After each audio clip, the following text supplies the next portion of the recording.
ભાઈઓ, છેલ્લા આજે 4-5 કલાકથી અમદાવાદના દરેક પેટ્રોલ પંપે લાઈનો લાગી છે પેટ્રોલ અને ડીઝલ માટે.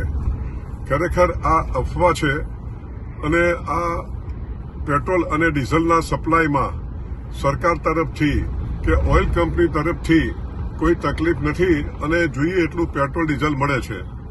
અમને સરકાર તરફથી કે ઓઇલ કંપની તરફથી કોઈ એવા આદેશો અમને નથી મળ્યા કે પેટ્રોલ અને ડીઝલ તમારે ઓછા પ્રમાણમાં વેચવાનું. અમદાવાદમાં જો જોવા જઈએ તો 210 પેટ્રોલ પંપો છે, પરંતુ આજે 3 કે 4 પેટ્રોલ પંપે પેટ્રોલ નહીં હોવાથી આ પેનિક થયું છે.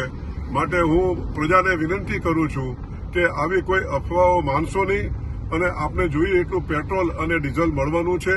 અને આવું જ્યારે પરિસ્થિતિ હોય ત્યારે આપણે અફવાઓ ન માનીને અને પેનિક ન કરવું જોઈએ અને અમારા પેટ્રોલ પંપને ના ડીલરોને આપ સાથ અને સહકાર આપો તેવી અમારી નમ્ર વિનંતી છે.